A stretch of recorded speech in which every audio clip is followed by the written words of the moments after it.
Hello everyone, welcome to my channel. मैं महेश राय स्वागत करता हूं आपका अपने चैनल में। तो आज से मैं आपको जितने भी इम्पोर्टेंट क्वेश्चंस हैं वो मैं करवाऊंगा यूपी टीजीटी के लिए और यूपी पीजीटी के लिए। ठीक है, तो चलिए क्वेश्चन नंबर फर्स्ट।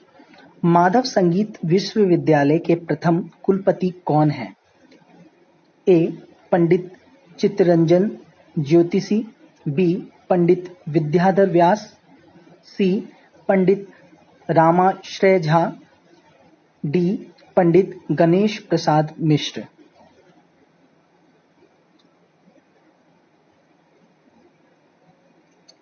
इसका जो सही आंसर है वो है ए पंडित चित्तरंजन ज्योतिषी। ठीक है, चलिए आगे चलते हैं।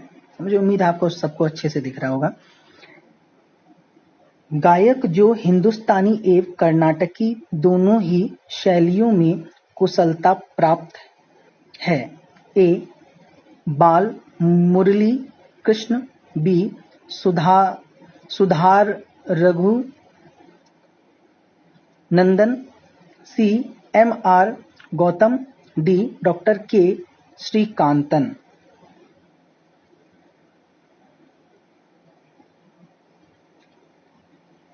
इसका भी जो सही आंसर है वो है ए बाल मुरली कृष्ण। ठीक है, क्वेश्चन नंबर 3। वेद के कुल कितने अंग माने गए हैं? 5, 6, 7, 8।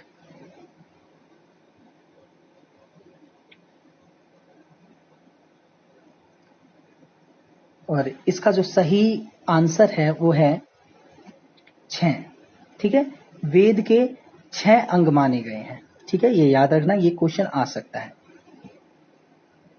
आगे चलिए, क्वेश्चन नंबर 4। यह गायन शैली सबसे प्राचीन है। ए ध्रुपद, ख्याल, ध्रुवा गायन और ठुमरी। किसी ने कमेंट भी किया था कि option A B C D इस तरीके से नहीं भी बताएंगे तो चलेगा। तो आप मुझे बताना कि मैं ए बी इस तरीके से बताऊं कि ना बताऊं, या सीधे सीधे आपको बताऊं।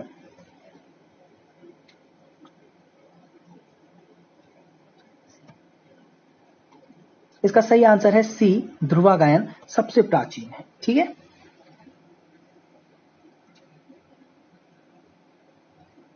आगे चलते हैं। Question number 5।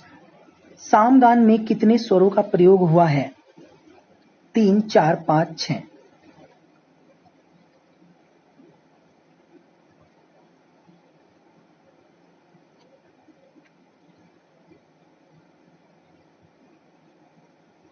एक ही साइज रखना चाहिए।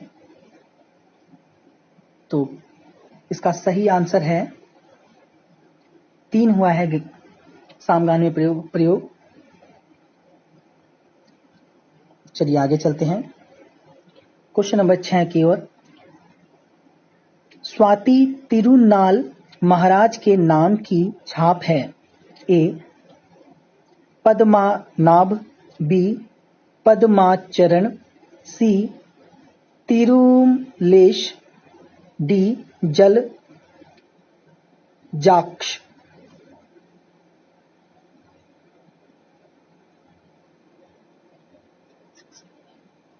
और इसका जो सही आंसर है वो है ए पद्मनाभ। ठीक है, चलिए आगे चलते हैं। Question number 7। ऋग्वेद में मृदंग, वीणा, बंसी, डमरू आदि वाद्य यंत्रों का उल्लेख मिलता है। ए गलत है, बी शायद, सी सही है, डी आंशिक रूप से। जिसमें जरूरी होगा ऑप्शन इस तरीके से बताना, उसमें बताऊंगा, जिसमें नहीं होगा उसमें नहीं बताऊंगा। ठीक है,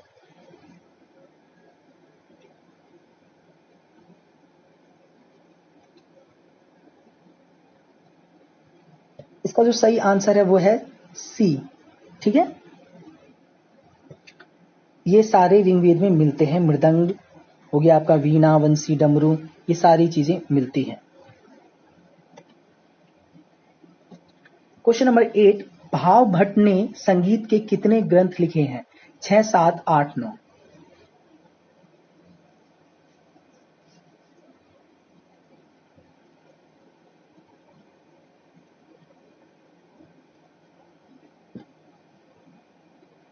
और आपका जो सही आंसर है वो है बी, भाव भट्ट ने 7 लिखे हैं। ठीक है, 3 नहीं लिखे हैं, 7 लिखे हैं उन्होंने, भाव भट्ट ने ग्रंथ। ठीक है,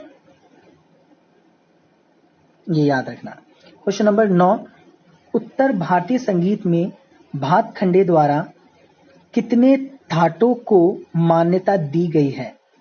7, 5, 9 या 10? यहां पे पूछा जा रहा है कि भातखंडे द्वारा कितने ठाटों को उन्होंने माना है। इसका जो सही आंसर है वो है डी, 10। चलिए नेक्स्ट क्वेश्चन की ओर चलते हैं। ध्रुपद की कितनी वानियां हैं? ए 2, बी 3, सी 5 या डी 4?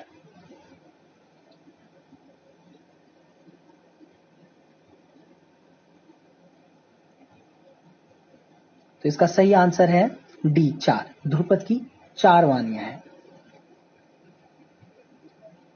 क्वेश्चन नंबर 11, राग भीम पलासी तथा बागेश्वरी किस ठाट के राग हैं? ए कल्याण, बी काफी, सी भैरवी या डी तोड़ी?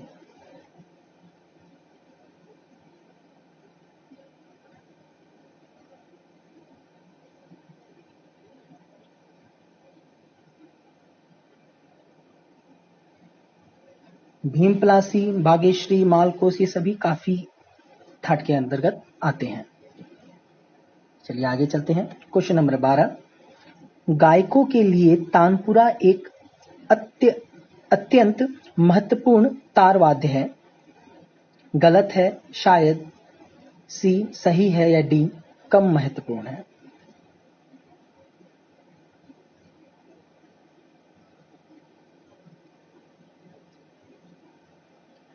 तो इसका जो आंसर है सी होगा, सही है।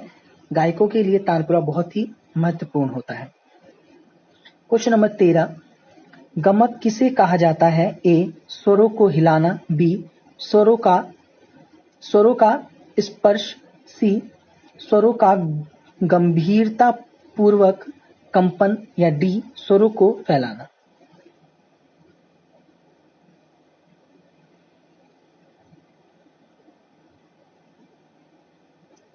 इसका जो सही आंसर है वो है सी, स्वरों को गंभीरता पूर्वक कंपन करना।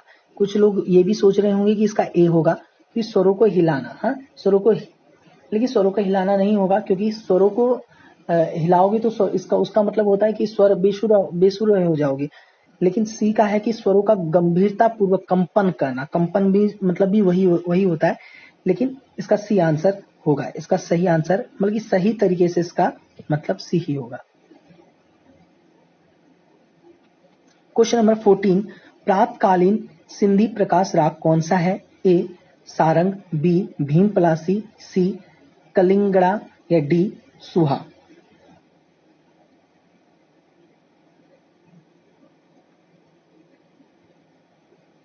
तो प्रातकालीन जो है वो है कलिंगड़ा। ठीक है, इसी से रिलेटेड एक राग है भैरव। ठीक है, ये भी प्रातकालीन ही होता है, इसी के जैसा होता है। वो थोड़ा भैरव थोड़ा ज्यादा गंभीर होता है इससे। क्वेश्चन नंबर 15, अर्ध दशक स्वर कौन सा है? ए सा, बी म, सी ग या डी नी? अर्ध दशक मतलब कि स्वर बिल्कुल जो बीच में आता हो।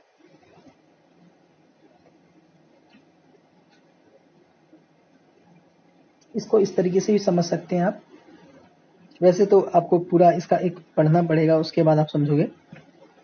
लेकिन ये देखिए, थोड़ा सा मैं बता देता हूँ। सा रे ग म प ध नी, जो एकदम बीचों का स्वर होगा वही कहलाएगा। जैसे कि आप मान लो एक इधर से, एक इधर से, एक इधर से, एक इधर से, एक इधर से, एक इधर से, ये क्या रह गया? म। ये अर्धदशक स्वर है।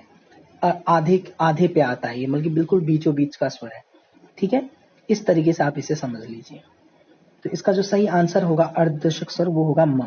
ठीक है, और इसकी थ्योरी भी एक बार और पढ़ लेना, जिससे आपको और अच्छी तरीके से समझ में आ जाएगा। क्वेश्चन नंबर 16, हम होरी नाम के गीत को धमार ताल में गाते हैं? ए ख्याल, बी ठुमरी, सी धमार या डी टप्पा।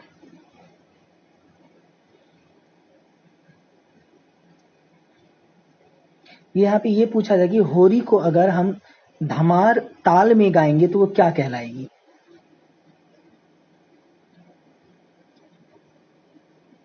तो वो क्या कहलाएगी? वो धमार ही कहलाएगी फिर। ठीक है, सी इसका आंसर सही है।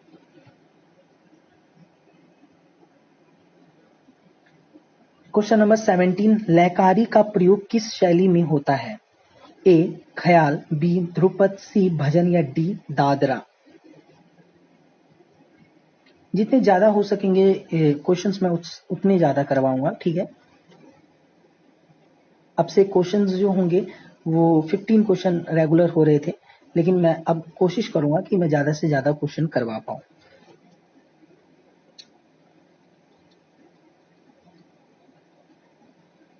ख्याल, ध्रुपद, भजन, दादरा। ठीक है, बताइए। इसका जो सही आंसर है वो है बी। ठीक है, ध्रुपद। लयकारी का प्रयोग सबसे ज्यादा जो होता है वो होता है ध्रुपद में। देखिए, और सारी चीज सिलेबस के अंदर आप देखिए, लयकारी भी है, हाँ ये भी है, धमार के लिए है, अर्धदक्ष स्वर भी है, हाँ स्वरों के बारे में भी पूछ रखा है। तो हर चीज आप देखोगे कि आपको सिलेबस के अनुसार ही मिलेगा। अब ये भी सिलेबस के अनुसार है। क्वेश्चन नंबर 18, हवेली संगीत का संबंध किस गायन शैली से है? ए ख्याल, बी टप्पा, सी ध्रुपद या डी ठुमरी।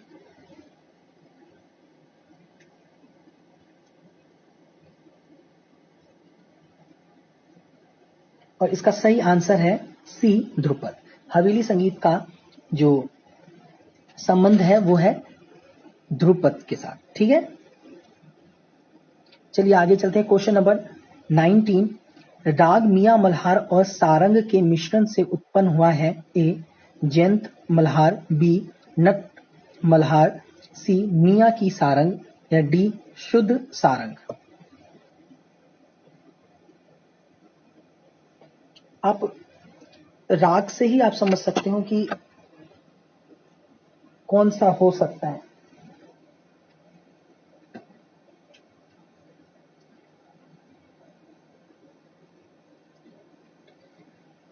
तो इसका जो सही आंसर है वो है सी मियां की सारंग। देखो, मियां मल्हार और सारंग, इसी से समझ में आ रहा है कि इन दोनों का मिश्रण जो होगा वो मियां की सारंग होगा। ठीक है, कि इधर से मियां ले लिया इन्होंने, इधर से सारंग ले लिया। ठीक है, चलिए आगे चलते हैं।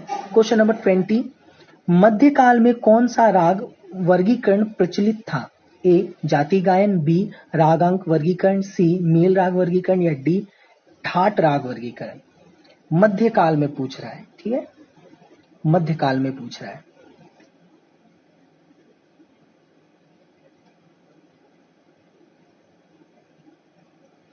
तो मध्यकाल में कौन सा प्रचलित था? तो मेल था। ठीक है, मेल राग वर्गीकरण मध्यकाल में प्रचलित था। अगर मैं ये पूछूं प्राचीन काल में कौन सा था, तो जाति था। ठीक है, अगर बात करूं मैं आधुनिक काल में तो ठाट था। ठीक है, और ये रागांग जो है ये एक छोटा सा कालखंड था जिसमें ये हुआ था। चलिए आगे चलते हैं। क्वेश्चन नंबर 21, दो मध्यम वाला राग कौन सा है? ए विभास, बी मल्हार, सी मारू बिहाग या डी दरबारी। ये भी सिलेबस से ही है, सारे सिलेबस से ही आपको मिलेंगे।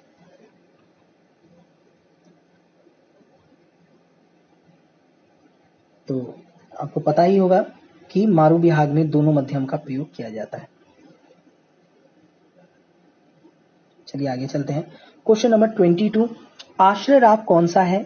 ए केदार, बी सारंग, सी भैरव या डी मालकोश।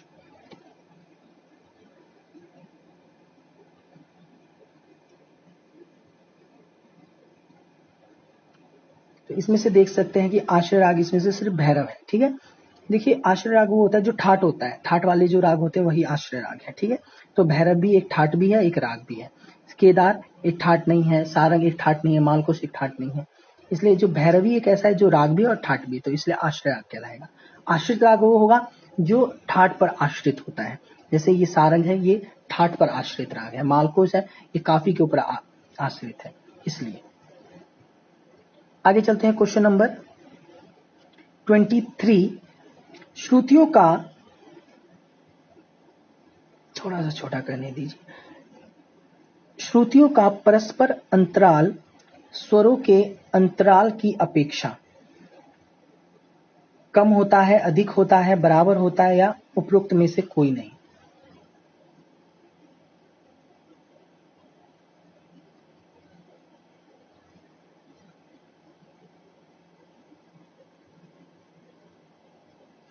तो कम होता है, ठीक है, इसका ए होगा।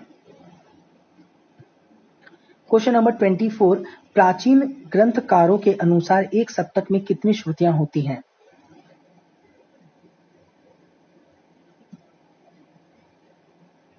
तो 22 श्रुतियां होती हैं।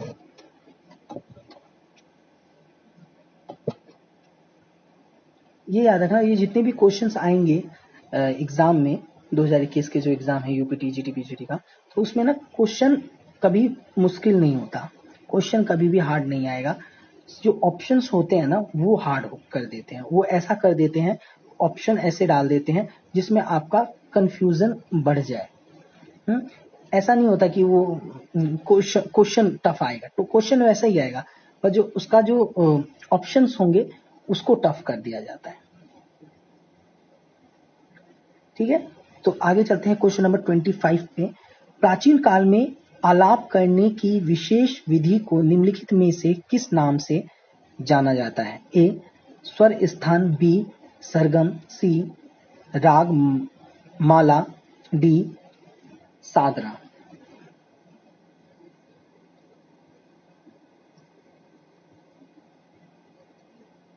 तो आलाप करने की एक विशेष विधि जो है वो है ए स्वर स्थान को कहा जाता है। ठीक है, क्वेश्चन नंबर 26।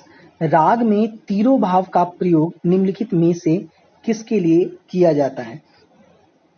देखो, दो चीज होता है, तीरो भाव और आविर्भाव। तीरो भाव वो होता है जब हम राग से, एक राग से जब किसी दूसरे राग में जाते हैं तो वो तीरो भाव होगा, और दूसरे राग से जब हम फिर से उसी राग में आएंगे तो आविर्भाव होगा। तीरो भाव मीन्स जाना और आविर्भाव मीन्स आना।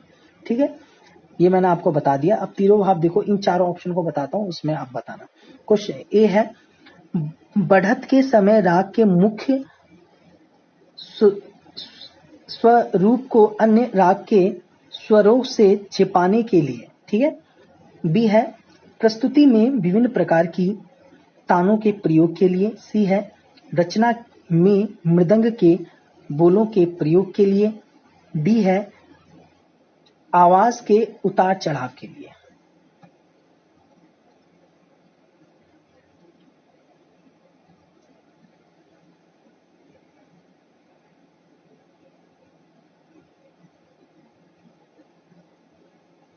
तो इसका सही आंसर होगा ए, बढ़त के समय राग के मुख्य स्वरूप को अन्य राग के स्वरों से छिपाने के लिए। ठीक है,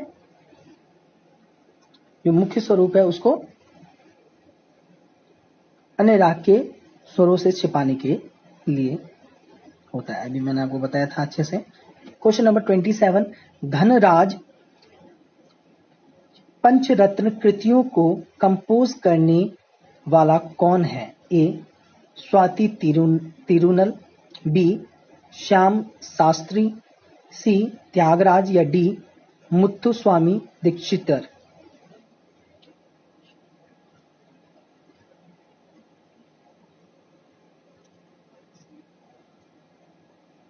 तो इसका जो सही आंसर है वो है सी।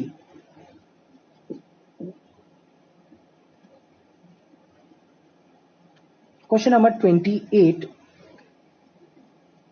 मेज कल्याणी एक ए उत्तरांग राग है, बी जन्य राग है, सी घन राग है, या डी वक्र राग है।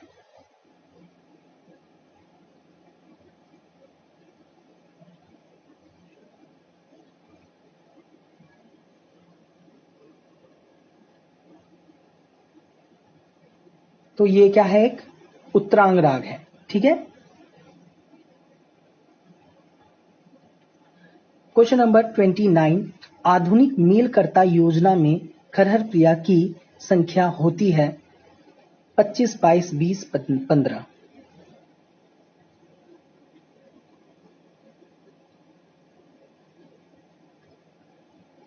तो खरहर प्रिया की जो संख्या है वो है 22। ठीक है। क्वेश्चन नंबर 30, आधुनिक मेलकर्ता योजना में नट भैरवी की संख्या होती है 22, 25, 20, 15।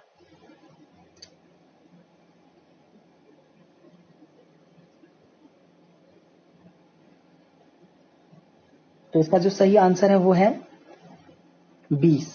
ठीक है।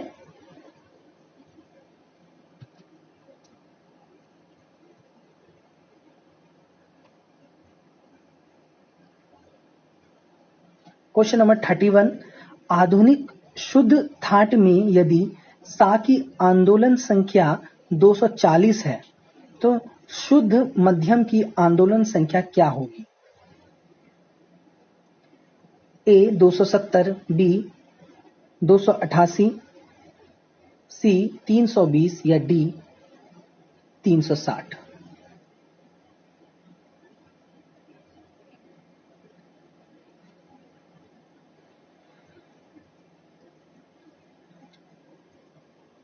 तो इसका जो सही आंसर है वो है सी 320 होती है शुद्ध मध्यम की आंदोलन संख्या। ठीक है। ये आंदोलन संख्या आप सारे कर लेना।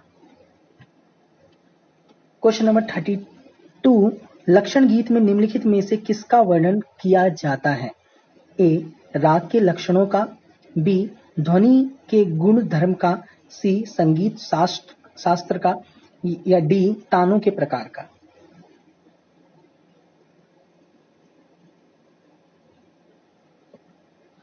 तो इसका जो सही आंसर है वो है ए राग के लक्षणों का। ठीक है।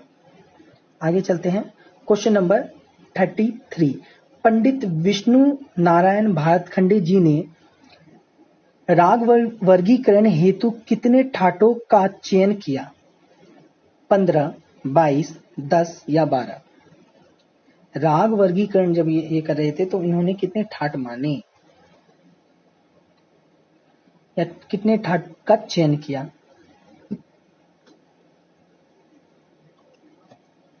तो इसका जो सही आंसर है वो है सी 10। आगे चलते हैं। क्वेश्चन नंबर 34, त्यागराज स्वामी का जीवन काल किस शताब्दी से संबंधित है? ए 15वीं शताब्दी से, बी 17वीं शताब्दी से, सी 14वीं शताब्दी से या डी 13वीं शताब्दी से। त्यागराज का जीवन काल जो है वो किस शताब्दी से संबंधित है? तो इसका जो सही आंसर है वो है बी 17वीं शताब्दी से। ठीक है। चलिए आगे चलते हैं। क्वेश्चन नंबर 35, हिंदुस्तानी राग में मोहनम राग का क्या नाम है?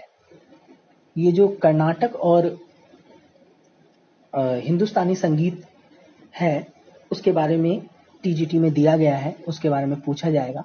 तो उसमें ये भी पूछा जाएगा कि हिंदुस्तानी संगीत में इसका नाम ये है तो दक्षिणी संगीत में से क्या कहेंगे, कर्नाटक संगीत में इसे क्या कहेंगे। तो वो भी आप याद कर लेना, वो भी बहुत जरूरी है। जैसे कि यहाँ पे इसका आंसर पहले मैं बता देता हूँ आपको कि मोहनम कहा जाता है भोपाली को। ठीक है। दक्षिणी में मोहनम कहा जाता है और वैसे हिंदुस्तानी संगीत में भोपाली कहा जाता है। अब मैं आपसे पूछूं कि मालकोश को क्या कहेंगे? मालकोश को क्या कहेंगे? है ना, मालकोश भी है तो मालकोश को कहते हैं हिंडोलम। ठीक है। अब मैं आपसे पूछूं कि दुर्गा को क्या कहेंगे?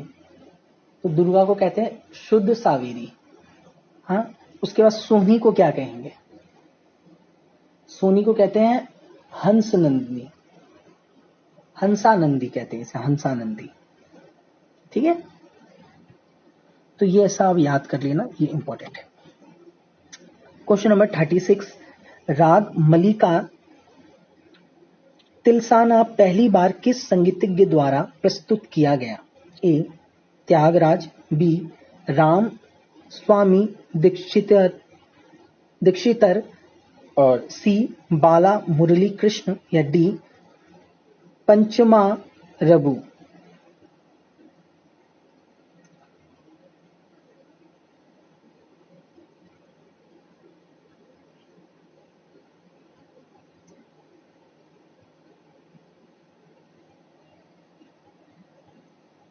तो इसका जो सही आंसर है वो है सी, बाला मुरली कृष्ण। आगे चलते हैं क्वेश्चन नंबर 37। आचार्य भरत के विकृत स्वर हैं ए तीव्रतर नी, बी कैशिक नी, सी अंतर्गंधार या डी तीव्रतर गंधार।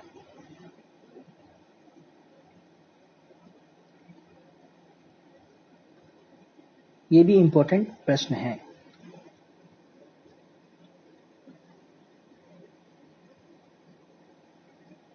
तो इसका जो सही आंसर है वो है सी, अंतर्गंधार। ठीक है।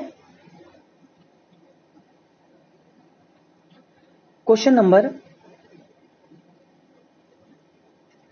38। कौन से कलाकार मेरुखंडी गायकी के लिए प्रसिद्ध है? मेरुखंड गायकी के लिए कौन है जो प्रसिद्ध है?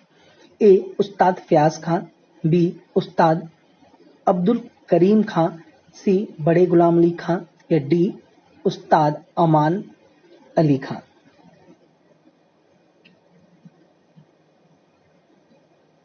शायद आप सबके मन में आ रहा होगा किसी और का भी नाम, क्योंकि ज्यादातर प्रश्न मेरुखंड के को लेकर उनके लिए ही आता है, और उनका नाम है आमिर खां साहब। हाँ, उनका नाम आता है मेरुखंड, वो उसके लिए बहुत ज्यादा प्रसिद्ध है, मेरुखंड के लिए। लेकिन ऑप्शन में जो दिया है कौन है इनमें से, तो आपको मैं बता दूं कि उस्ताद अब्दुल करीम खां भी मेरुखंड गायकी के लिए बहुत ज्यादा प्रसिद्ध है। ठीक है। Question number 39। इसका सौंदर्य चिंतन आध्यात्मिक था। ए प्लेटो, बी अरस्तु, सी हेगल, डी बाumgarten।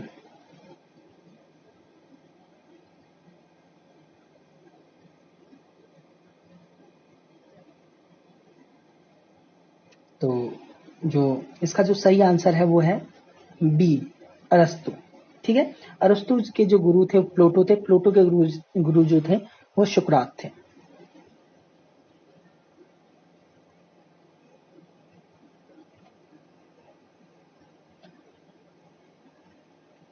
Question number 40। वत्सल्यान ने कलाओं के कितने प्रकार बताए हैं? 60, 64, 62, 65।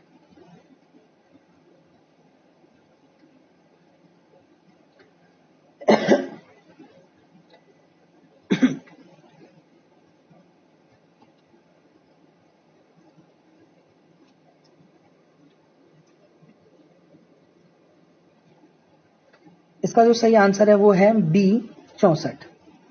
64 कलाएं होती हैं, वत्सल्य ने 64 बताई हैं। सेमीटोन का अंतराल होता है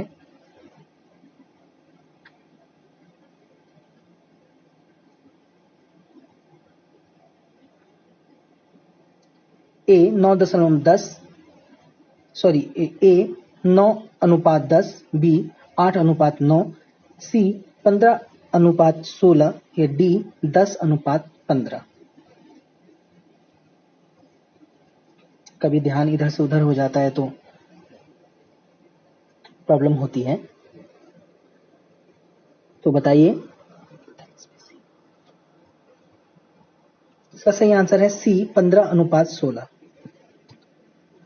क्वेश्चन नंबर 42। आंदोलन संख्या का संबंध किससे है? ए नाद का छोटा बड़ापन, बी नाद का ऊंचा नीचापन, सी नाद की जाति या डी ध्वनि उत्पादक पदार्थ।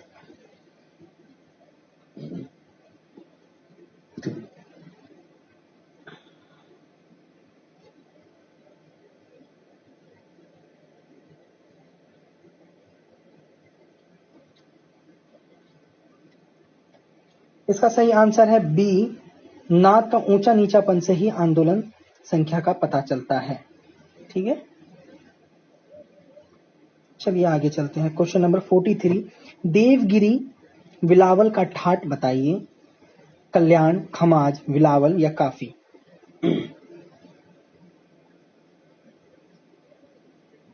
तो इसका जो सही आंसर है वो है बिलावल।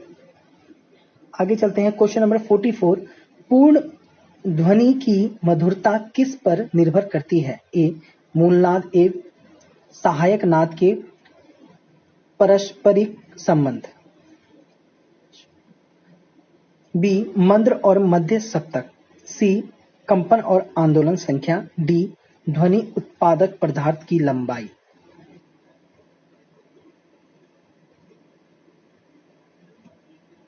तो इसका जो सही आंसर है वो है ए मूलनाद एवं सहायक नाद के पारस्परिक संबंध। ठीक है। Question number 45। षड्ज और पंचम के बीच अनुपात है ए 3:4, बी 2:3, सी 2:4 या डी 8:9। दोनों के बीच कितना अनुपात है ये आप तभी पता लगा सकते हैं जब आपको इसकी आंदोलन संख्या पता हो। ठीक है। तो षड्ज की सा की जो 2 मिनट देखिए सा की जो आंदोलन संख्या कितनी होती है 240। ठीक है। और किसकी बोला है प की पंचम की जो आंदोलन संख्या होती है वो होती है 360। ठीक है। तो आप जैसे ही इसको काटोगे तो ये होगा 2 × 2 2 × 4। ठीक है। ये इधर नीचे कट जाएगा आपका 2 × 2 2 8 16। उसके बाद ये कटेगा 2 6 12। ये हो जाएगा 2 9 18। अब ये कटेगा 3 से 3 1 3 3 2 6 और ये कटेगा 3 3 9। ठीक है। तो ये हो गया 2। इसको अनुपात में जो हम लिखेंगे ये देखो ये आंसर आया आपका 2/3। और जब इसको अनुपात में करना होता है तो 2 ऐसे 3 किया जाता है। तो इसका आंसर जो होगा 2:3 होगा। ये देखिए बी इसका आंसर होगा 2:3। ठीक है। तो इसके लिए आपको आंदोलन संख्या पता होनी जरूरी है। चलिए आगे चलते हैं। Question number 46। पश्चात्य संगीत में किस सप्तक में मेजर, माइनर और सेमीटोन तीनों का प्रयोग होता है? A natural scale, B tempered scale, C diatonic scale, D hexatonic scale. ठीक है। Natural scale, tempered scale, diatonic scale, hexatonic scale.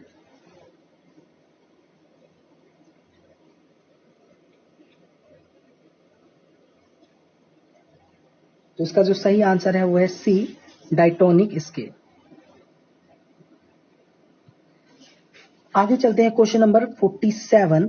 पंडित भातखंडे जी के अनुसार तीव्र मध्यम की आंदोलन संख्या ए 232, बी 256, सी 337 1/2, डी 288। तीव्र मध्यम का यहाँ पे पूछा जा रहा है। ठीक है। ये भी याद रखना तीव्र मध्यम का पूछा जा रहा है।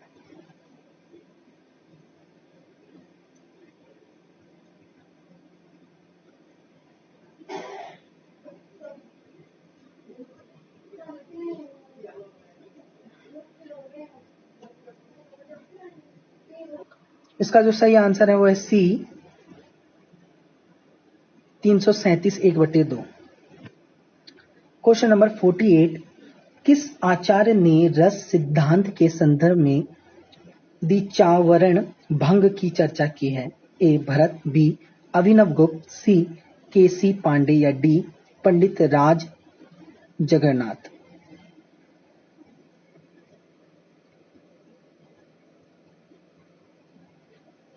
इसका जो सही आंसर है वो है डी पंडित राज जगन्नाथ। आगे चलते हैं। Question number 49। गायन हेतु श्वास पर नियंत्रण बढ़ाने के लिए निम्न में से कौन से तत्व आवश्यक हैं?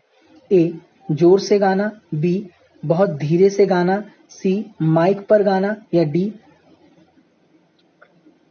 प्राणायाम। ठीक है, प्राणायाम।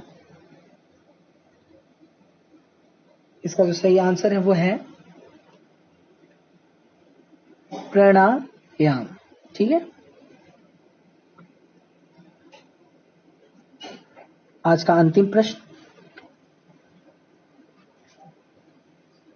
कौन सा राग औड़व जाति का है?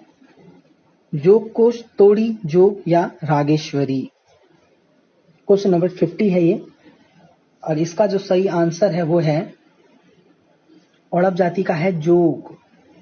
क्रॉस चेक कर लेता हूं एक बार में। हाँ, 50 सही है, जोग है।